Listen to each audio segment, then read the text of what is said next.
दोस्तों, चीन की अर्थव्यवस्था और पाकिस्तानी रुपए में एक बात का कंपटीशन चल रहा है कि कौन पहले गर्त में जाएगा। और बिना किसी डाउट के इसमें नंबर चीन की अर्थव्यवस्था ने मारा है, क्योंकि वह बहुत ज़्यादा दलदल में जा रही है। दोस्तों, चीन की अर्थव्यवस्था से संबंधित हम यहाँ पर 3 बातों पर डिस्कस करेंगे। आगे बढ़ने से पहले दोस्तों चैनल को सब्सक्राइब कर लें, क्योंकि हम लोग आपके लिए बहुत रिसर्च करके अपने वीडियो बनाते हैं। तो दोस्तों, पहली बात यह है कि चीन के अंदर एक बहुत बड़ा शैडो बैंक था जिसका नाम जोंगरोंग इंटरनेशनल ट्रस्ट था।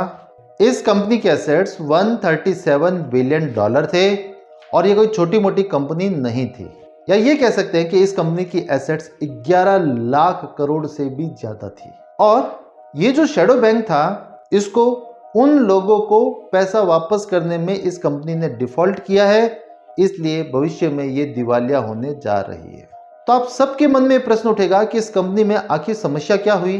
तो दोस्तों, कुछ साल पहले जब चीन में रियल एस्टेट बहुत ज़्यादा बूम कर रहा था, नए नए ऑफिस, नए नए बिल्डिंग, नए नए फ्लैट्स बन रहे थे, तो उस समय रियल एस्टेट कंपनियों ने बैंकों से तो पैसे उठाए ही उठाए थे, परंतु उसके अलावा इन्होंने कई सारे ऐसे शैडो बैंक भी बनाई थी और उनसे इन्होंने पैसे उठाए थे। मतलब स्पेशल ट्रस्ट बनाना, या ये कह सकते हैं कि स्पेशल बैंक बनाए थे। इन कंपनियों का काम ये था कि जनता से पैसे लेना और उन पैसे को बिल्डरों को देना। बिल्डर उन पैसों को रियल एस्टेट में डालते। चूंकि रियल एस्टेट उसमें बूम चल रहा था, प्राइस लगातार बढ़ रहे थे, तो बिल्डर उन चीज़ों को ज़्यादा रेट पर बेचते और फिर वो पैसा वापस बिल्डर लेता और बिल्डर अपना प्रॉफिट को कट करके बाकी पैसा इन शैडो बैंक को देता। शैडो बैंक भी अपना प्रॉफिट काट कर बाकी पैसा जनता को दे देते थे। और ये शैडो बैंक इसलिए बनाए गए थे क्योंकि बैंकों में कई बार बहुत सारी फॉर्मेलिटीज़ होती थी, बहुत ज़्यादा टाइम लग जाता था, बहुत ज़्यादा रूल्स रेगुलेशन होते थे।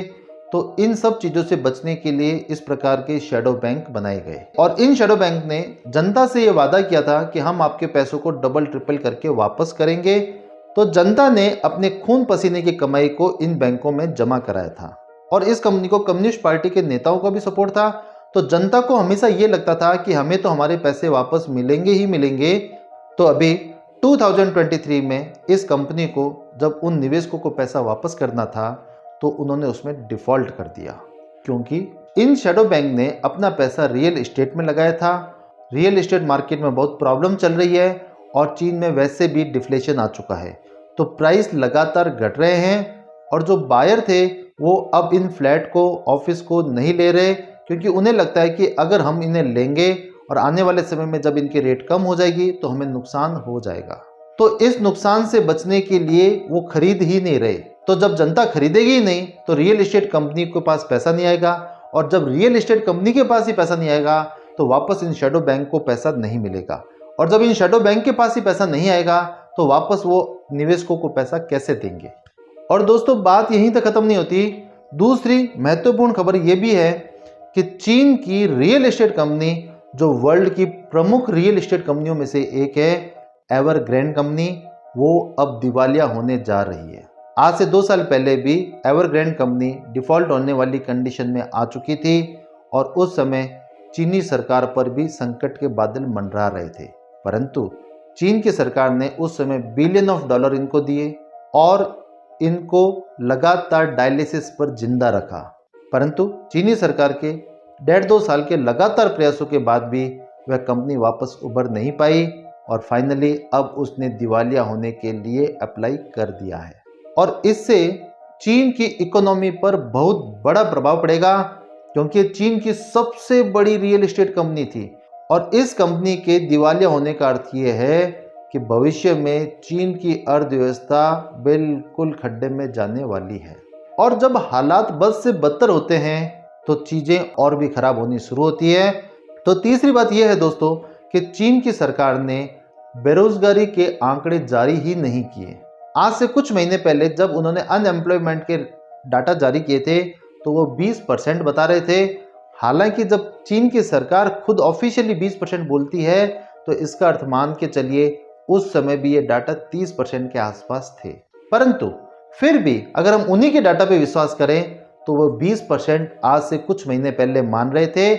और अब जब चीन की इकोनॉमी डिफ्लेशन में जा चुकी है, लोगों को और नौकरी से निकाला जा रहा है, और ख़ास बात यह है कि उनके एक्सपोर्ट तो कम हो ही रहे हैं, परंतु उनके इंपोर्ट भी कम हो रहे हैं। दोस्तों, इंपोर्ट कम होने का अर्थ ये होता है कि वह माल ही कम बना रहे हैं, और जब माल ही कम बनाएंगे तो ये पूरे प्रोडक्शन साइकिल के अंदर ही प्रॉब्लम होनी शुरू हो जाएगी। इसका अर्थ ये है कि इस बार बेरोजगारी की दर और ज़्यादा बढ़ी है और भविष्य में चीन की जीडीपी और कम होगी। दोस्तों, चीन की सरकार भले ही कितने ही डाटा छुपाने की कोशिश करे, बट फैक्ट तो फैक्ट ही होते हैं। डाटा इज ऑलवेज करेक्ट, अर्थात डाटा झूठ नहीं बोलते। तो चीन की सरकार ने ये सोचा कि अगर हम डाटा ही नहीं बताएं तो इससे दुनिया भर के जो बड़े बड़े इकोनॉमिस्ट जो चीन पर निगाह रखे हुए हैं वह अपनी कैलकुलेशन नहीं कर पाएंगे। दोस्तों, बड़े बड़े जो इकोनॉमिस्ट होते हैं वह आपके अनएम्प्लॉयमेंट के डाटा को लेते हैं, वह आपके इंपोर्ट एक्सपोर्ट की डाटा लेते हैं, आपकी जीडीपी ग्रोथ रेट को लेके वो ये बता सकते हैं कि वहाँ पर क्या हालात चल रही है, वहाँ पे क्या हालात होने वाले हैं। तो चीन की सरकार ने सोचा न रहेगा बांस न बजेगी बांसुरी। तो उन्होंने सोचा कि अगर हम डाटा ही रिलीज नहीं करेंगे तो वह हमारी इकोनॉमी के बारे में कैसे अंदाजा लगा पाएंगे, और हम जैसा बोलेंगे वैसा ही दुनिया हमारी बात मानेगी। परंतु दोस्तों, जब चीन की सरकार ने इन डाटा को जारी नहीं किया तो पब्लिक के अंदर बहुत ज़्यादा पैनिक फैल गया है।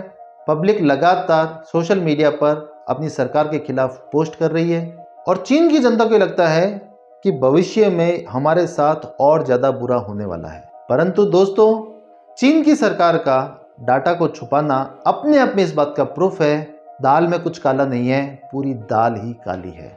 आपको क्या लगता है दोस्तों? आप हमें कमेंट सेक्शन में बताएं। Thank you for watching this video.